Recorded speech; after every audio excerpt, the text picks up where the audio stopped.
Now, he is at the heart of perplexing allegations. Trade and Industrialization Cabinet Secretary Peter Munya is one of 4 cabinet secretaries accused of allegedly plotting to physically eliminate Deputy President William Ruto. Thank you for making time for us tonight, Waziri. Very quickly, first, let's get this out of the way. Yes. Did you and your colleagues actually meet to discuss the elimination of the Deputy President? Absolutely not. You haven't had such a meeting? No meeting of that nature. We are getting reports today, sources say, it's also been reported in some of the dailies, that actually it is the president who has ordered this probe. I don't know about that. What I know is that DCI told us they have information, they have been informed that the Deputy President made a complaint through a phone call. Now, and again, we're getting information. Whether the president is in the know or not, really, don't know. For me, I don't know, and I don't think it's important. The important point is... Well, it depends on how you look at it, because yes. You are a cabinet secretary. You're all in a cabinet headed by the president, then the deputy president, then the ministers. So yes. It is important for Kenyans to, because, I mean, how does it look now? There's a cabinet secretary who has been yes. Accused yes. of planning to kill the deputy president. Yes. You haven't had a discussion with the president. We're getting information that he could have actually ordered this. I mean, it's perplexing, really. I'm sure he must be in the know about that, but I don't know. Have you reached to him about this? No, You were shocked. I haven't. I was shocked. In fact, the moment I received the text message, at first I thought it is fake. He's the deputy president. You work with him in the same government. Have you reached out to him to find out what is... I haven't. The thought of reaching it out to him didn't arise. It's not one of the things I thought about, because what am I reaching him about, really? Well, I'm being accused of wanting to kill him. I mean, surely, I mean, the first thing is to defend yourself and to demonstrate that you don't have a plan of that nature. Okay, I mean, fair enough. But I'm sure you should be able to meet. Since yesterday, even after going to the DCI, you did not think it is important to reach out to him? Because we still have unfinished business with DCI. The DCI agreed with that. They will record a statement if they manage to reach him, and then he will be called back to go and write a statement. So I remain a suspect. So I'm just wondering, and I'm sure Kenyans are wondering, how you're going to relate? What is going to happen? Yeah, you know, what you also have to understand is that these positions are public positions, and you have to do your best to work and confine yourself to the work you're supposed to do. And you actually say this is destroying your reputation. No, he did. I mean, if he got information from wherever he got it, that there were such plans, if that is, because I can't go into his mind to know what was going on. The best thing would have been to try and use the institutions that are there informally before, to establish whether there is any basis for that kind of an accusation, before really going out of his way to file a complaint. Yes. First, and you said, yes, you've been meeting at this hotel. Yes. I mean, why? What have you been meeting about? From somebody called Benny Sims, who says 4 cabinet secretaries held a secret meeting in a hotel to discuss development. Then he says, Ju ofisi zao ziko na nani? Please. Yeah, well, first of all, you can't call a meeting of, because it's not just cabinet secretaries, there are many people, almost probably 40 people. Call it a secret, you know. A secret is, you know, where 1 or 2 people are hiding somewhere. 40 people can be a secret. So it's not a secret meeting. It is a meeting to look at specific issues that affect development in Central Kenya. And this was necessitated by complaints from politicians, MPs actually from Central Kenya, that cabinet secretaries and PSs and senior government officers from Central Kenya were not accessible to them. Is it really the role of cabinet secretaries per se, first to handle national matters or regional matters? What about regions that have no cabinet secretaries? And would you advocate for this to be the practice? You are not understanding the whole issue. If the president goes to Northeastern And because he goes to visit regions, and they receive specific complaints about Northeastern. I am sure you will summon government officers, including cabinet secretaries, relating to those specific issues to address them. This is something the president does all the time. Even when he is touring, he actually assembles government officers. He even assembles people from those particular areas who may even have better understanding of the issues there to help him deal with those issues. We have systems, there's separation of powers. The development agenda, for example, has already, let's talk for the next financial year. It has already been outlined. Yeah. Which project will get what and where. Yes. Done in Parliament. By this same leadership that is complaining, they're the ones who appropriated either way. So why would you caucus outside? Because there are respective committees in Parliament that should talk to you and other cabinet secretaries. Let me just finish about implementation. So I'm just wondering why you need to go outside again and meet about this development agenda. I think you have also to be practical and realistic. There are people meet across the country. That's for sure, yeah. Regions, people have meetings all the time because there are also local issues that people deal with that may not necessarily national. That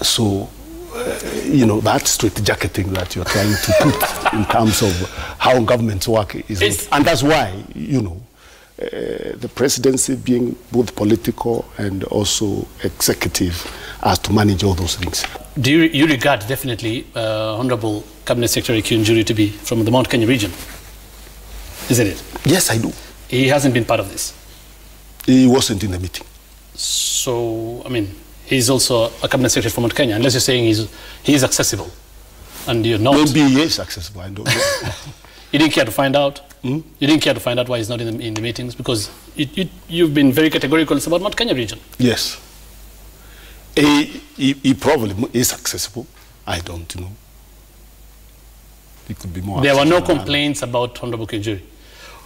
Or were there complaints about Mount Kenya Cabinet Secretaries? There were complaints about certain issues relating to agriculture, but many of them were issues relating to me in the cooperative sector, and I was able to explain that issues of marketing, coffee and processing and all that are under the cooperative department. So you never called him to be part of this? To be part of the meeting, Honorable Kinjuri? Because I didn't have mandated you to be. Yes, I didn't have any specific issue that was relating to him that I've been complained about. You've just talked about agriculture issues. Coffee farming has been an issue. Yes, I've already told you that the specific issues they were raising related to my docket. What you're saying is that there have also been issues about ICT. That is why you brought in Jamusheru and Honorable Cecilia Kariuki and Honorable James Macharia, plus accessibility. So issues are raised about those. Accessibility, yes. Accessibility about those cabinet secretaries. And then have you ever praised the Deputy President about these development meetings? He's also in cabinet. He's your senior. Yeah, I have not appraised him.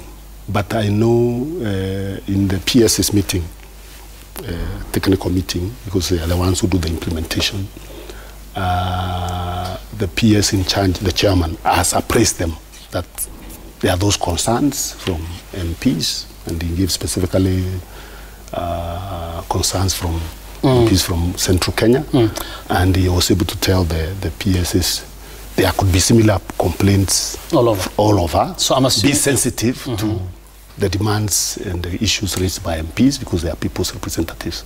I'm assuming if the Deputy President knew about these meetings and the content for these meetings, because they were for government and for the people, he would not have complained, would he?